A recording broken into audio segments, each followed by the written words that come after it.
Hi, it's Tina. I'm going to show you how I do 8 at a time half square triangles. So I'm starting with 2 pieces of fabric of the same size.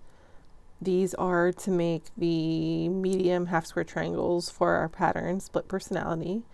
And I'm going to place them one on top of another. You don't have to be super precise here because you are going to be trimming the half square triangles when you're done, but you do want them to be as close as possible. Then I'm taking this heat erasable pen. This is a Frixion pen. It erases with the iron. And I'm going to mark an X from corner to corner going both directions. You do want to use something that is fabric safe here, but the markings will end up in the seam allowance of the half square triangles. So it's not important that it completely disappears. I know the Frixion pen sometimes leaves some ghosting on fabric.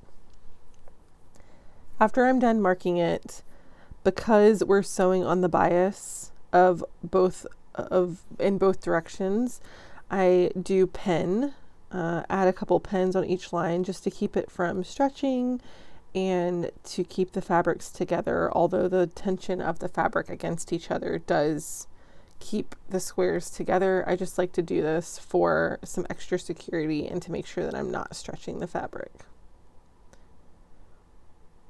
So I'll just add a couple pins on each line before I take it to the sewing machine.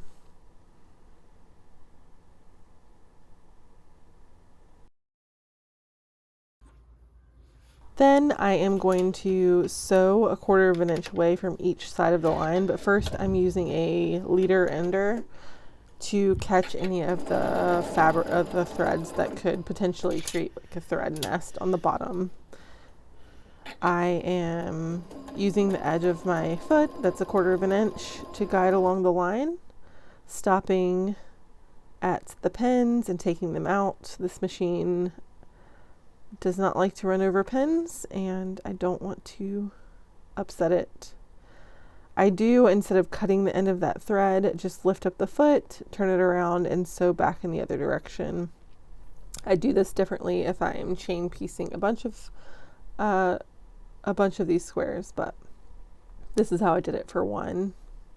Then I do the leader ender again and then continue to sew until I've gotten a 1/4 of an inch across each side.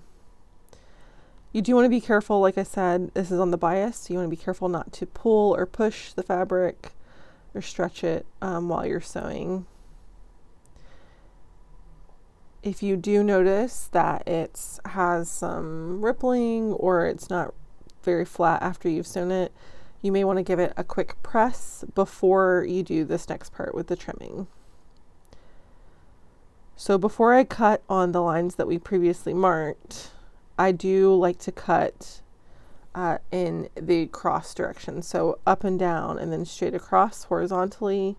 And I use the diamond in the middle of the square that I've made with my sewing lines as a guide to what is half and half.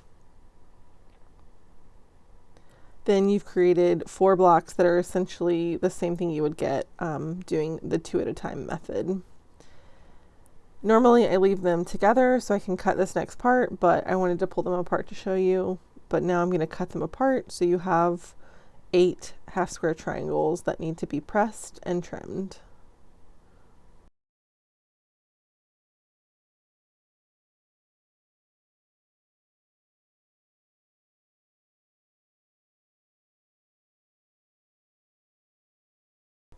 So an efficient way to get a lot of half square triangles ready, then I'm going to go to the ironing board and press it. I press the seams open, and then I'm using, this is called a Dragon Skins, but they don't make it anymore, but I also use Block Lock and just a regular ruler to trim down half square triangles to the proper size for whatever pattern you're working with.